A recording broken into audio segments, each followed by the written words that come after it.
Hello, my name is Kaylee Hartman. In today's training, we will cover our driving protocols and car seat installation. As you watch this video, please complete the quiz.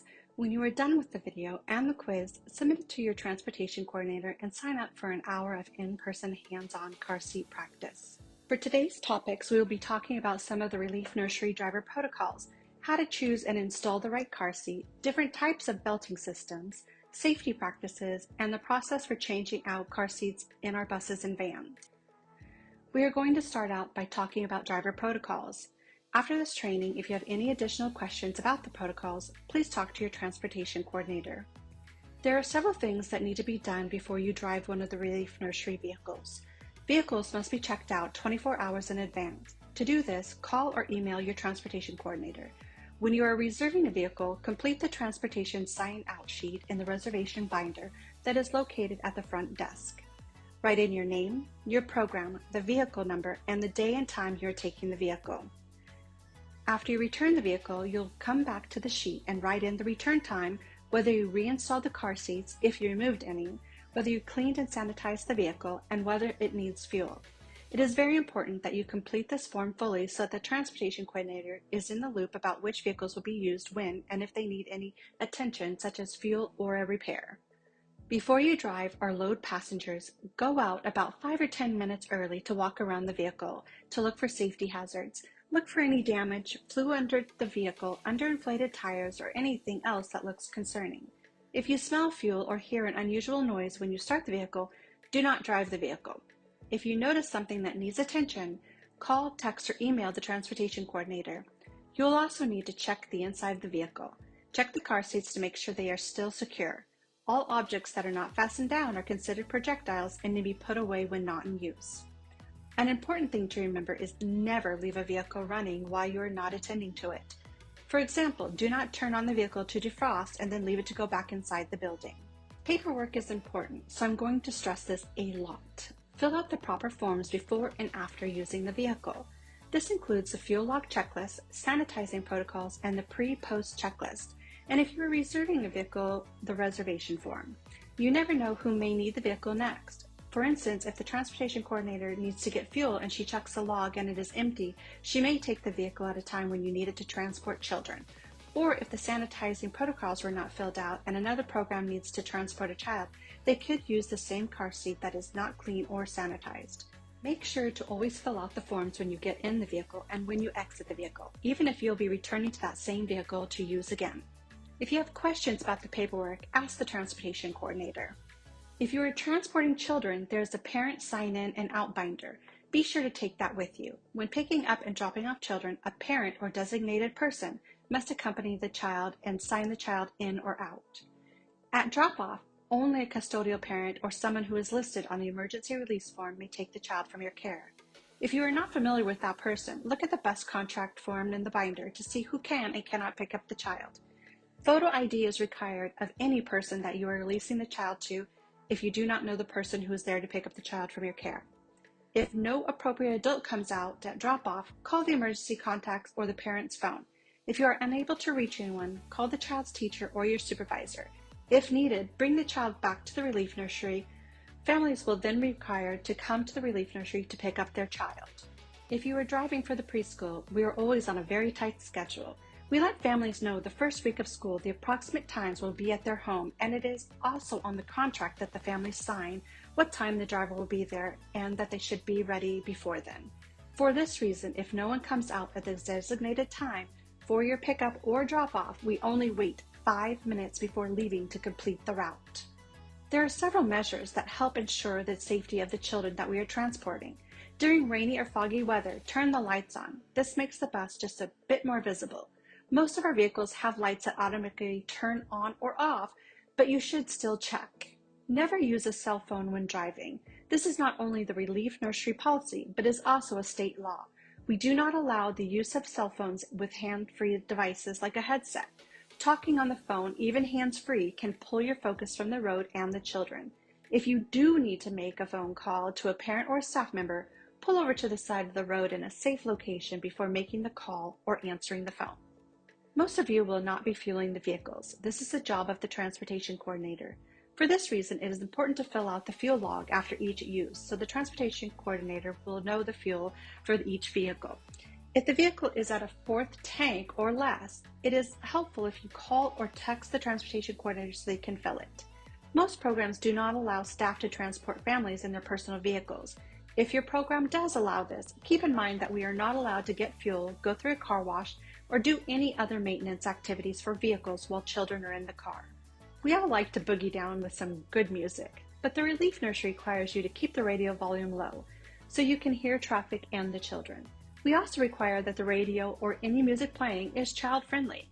For example, you can play Sesame Street, classical music, or the Relief Nursery playlist on Spotify. Avoid listening to a talk show, news program, or music that is inappropriate for children. Some children are sensitive to noise, so make sure you honor their wishes. If you have 4 or more children, you must have a volunteer or staff person ride with you.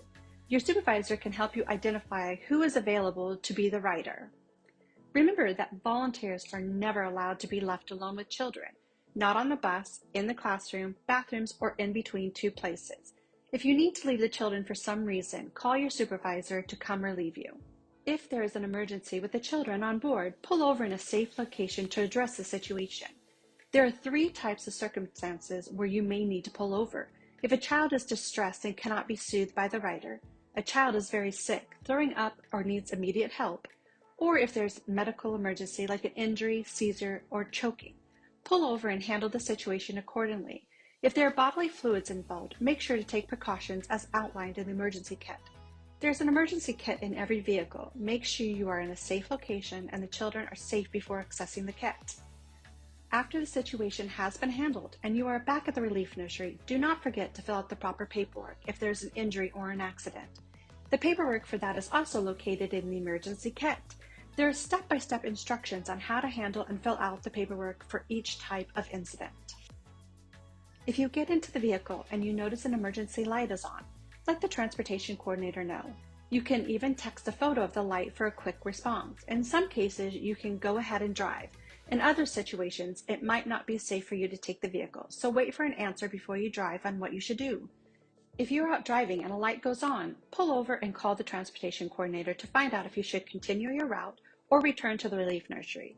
In most cases, when a light goes on, the transportation coordinator can let you know what to do and get it taken care of in a timely manner. There are specific rules for how school vehicles must approach and cross railroad tracks. These rules are in place in order to ensure the safety of our children. When you see the white railroad markings on the road, slow down and put the hazard lights on. Stop at the tracks and look both ways twice. Once you see that it is all clear, then turn the hazard lights off and proceed. This is the procedure for all vehicles, relief nursery vans, and also your own vehicle if you're transporting a relief nursery child. Once you get to the school, park in your designated spot. Both the Eugene and Springfield relief nurseries have designated parking spots for our vehicles. The vehicles should be parked straight and pulled up to the curb. Unload the children, making sure they are staying close to you and safe. When dropping the children off in their classrooms, make sure there is a teacher present.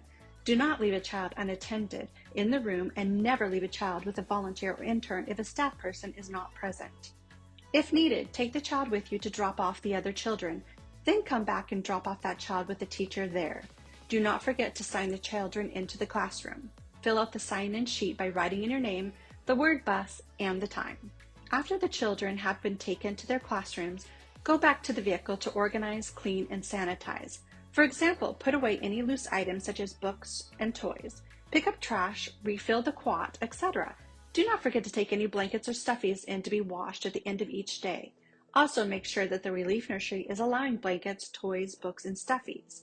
There are certain occasions that it is not safe to have them in the relief nursery vehicle, for example, during a pandemic or the flu season. Do not forget to finish filling out the fuel log with the ending odometer reading and the safety checklist. Lock the doors and close the windows. And remember to not leave the parent-child binder in the vehicle. It is very important to choose the correct car seat for the children that you transport. We're going to go over some guidelines for this today, but you do not need to memorize it all because there is a reference guide in each vehicle. You will need to know the child's weight and height before choosing the car seat. Look at car seat safety at a glance guide in the fuel log binder to help you select the correct car seat. Children must be weighed each month that they receive transportation services at the relief nursery. As you can see from the picture above, there are 4 major types of car seating options: rear-facing, forward-facing, booster seats, and seat belts. Today we are going to talk about how to decide which is the best option for your rider. There are 2 types of rear-facing seats: the infant seats and the convertible seats. Rear-facing infant seats are designed for newborns and small babies. Most babies grow out of their infant seats before they are a year old. Convertible seats can be changed to front-facing seats as the child grows. Oregon law requires children to ride in rear-facing seats until they are 2 years old and 22 pounds. If the child is over 2 years old but not 22 pounds, keep them in a rear-facing seat. Forward-facing car seats have a harness and tether that limits the child's forward movement during a crash. Forward-facing seats are for children who are at least 2 years old and 22 to 45 pounds. Some of our car seats can actually go up to 65 pounds with a 5-point harness.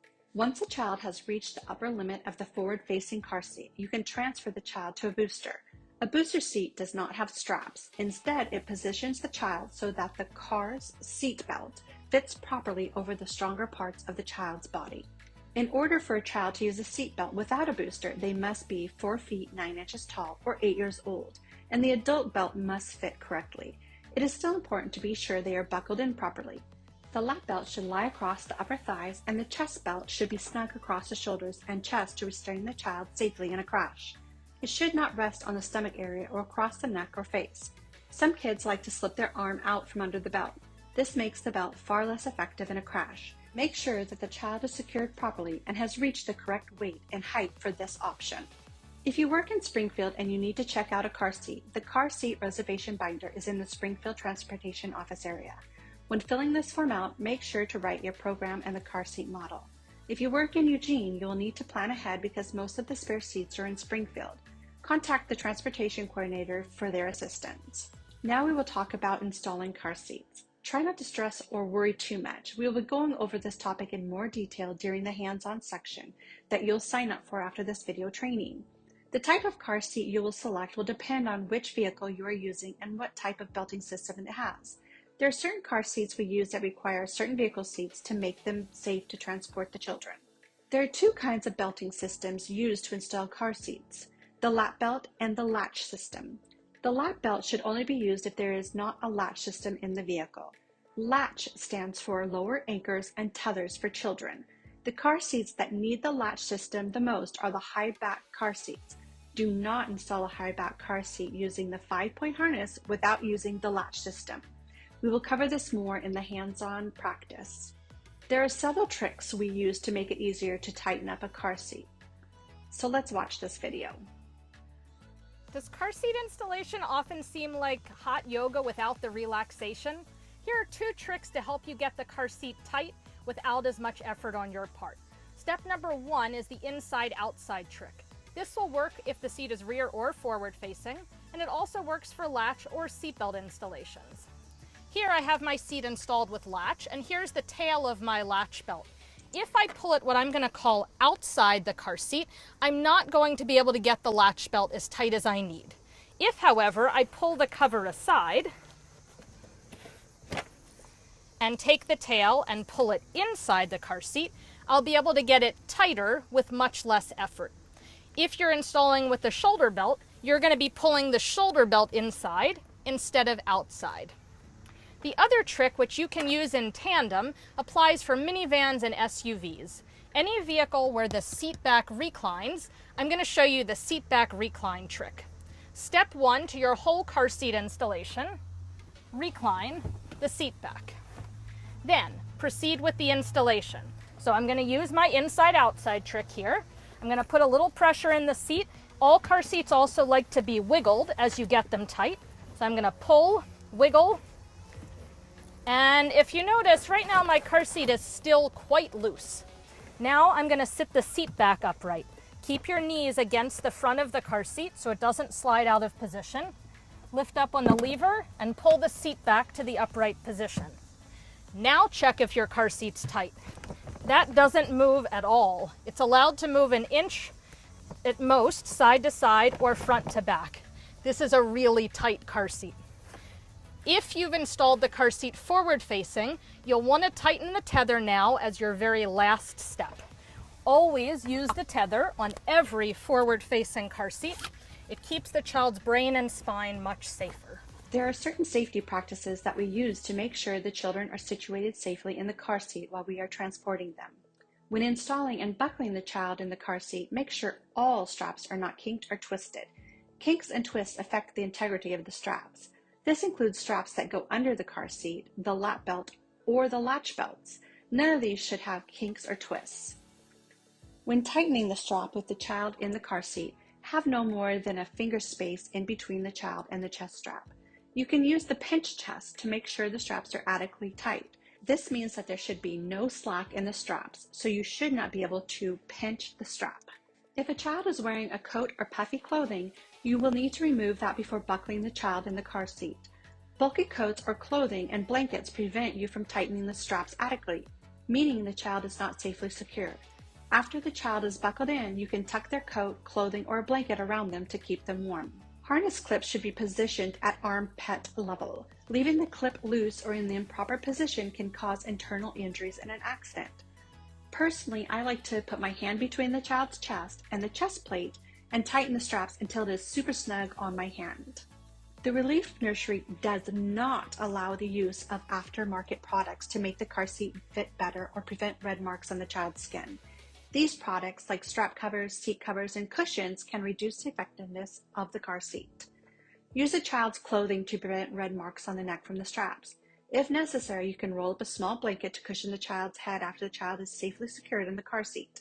Make sure that if you use a blanket this way, to take it out and wash it so that germs do not spread from child to child. Rear-facing car seats usually have a leveler to see if the seat is at the correct angle. When installing a rear-facing seat, check to make sure the seat is level. If you're having difficulties leveling it, there are car seat levelers like the one shown here on the right. They look like half of a pool noodle. If a seat leveler is not available, you can roll up a receiving blanket tightly and put under the car seat to reach the desired level for safety. If you do not know where to find the levelers, check with your transportation coordinator. Car seats must be cleaned in between each use. Follow the sanitation guidelines located in the fuel log binders in each vehicle. Each seat has a designated spot. If you take a car seat out of the vehicle, it must be put back in the same spot for the safety of the children who regularly use that seat. There are charts in the fuel log to let you know where each seat goes. Once a seat has been cleaned, clip the chest buckle so that the next person will know that it has been sanitized. Do not store loose car seats in the vehicle because they could be dangerous projectiles during a crash. These should be stored in the office. In Eugene, leave the seat in the reception area. In Springfield, they are stored in the transportation coordinator's office. If you are temporarily removing a car seat but plan to reinstall it later, you may leave it at reception. If you are permanently removing a car seat, for example, if a child unenrolls, notify the transportation coordinator. If you are driving children or families, you will need to complete the COVID-19 vehicle sign-in cleaning form. Record the date, the time, the name of the children, how many children rode, if they pass the temp check, a verbal health check, and a check for lice. If you clean and sanitize the seats and clean the vehicle, the name of the adult rider if needed, and the name of the driver. Each child should have their own line. Unless it is a family, then you could put the last name of the family and how many are in the family. If one person in the family does not pass the temp or health check, then the whole family does not pass and cannot ride and attend. After each use of the car seats are sprayed down with quat. Make sure that the straps, buckles, and all sides are sprayed. If the car seat gets soiled due to bodily fluids, food, or dirt, the car seats need to be removed, taken apart, and washed. Once cleaned, they are put back together and reinstalled. If there is a time crunch, you may be able to find a similar car seat to check out and install in the vehicle. The original car seat should be installed as soon as possible, or you need to let the transportation coordinator know so they can change the paperwork for car seat inventory purposes. Let the transportation coordinator know if the car seat is not able to be reinstalled after it's cleaned for some reason. This is for the safety of the children who use the car seat. The vehicle charts will need to be updated, and a new safe car seat will need to be found and installed for the child who normally uses that seat. We're going to watch a short video that shows the procedure to wash a car seat. It is your responsibility to clean a car seat if it gets soiled. Do not leave it for someone else to do, and do not partially clean it and leave it sitting around for days. As we mentioned before, clean it and put it back where it came from. This video is a reminder of the process for cleaning if the car seat gets soiled. For every day, we spray car seats with Squat. Also here at the Relief Nursery, we put both the cover and all straps in the washer to be cleaned before putting it back together after it has been air dried.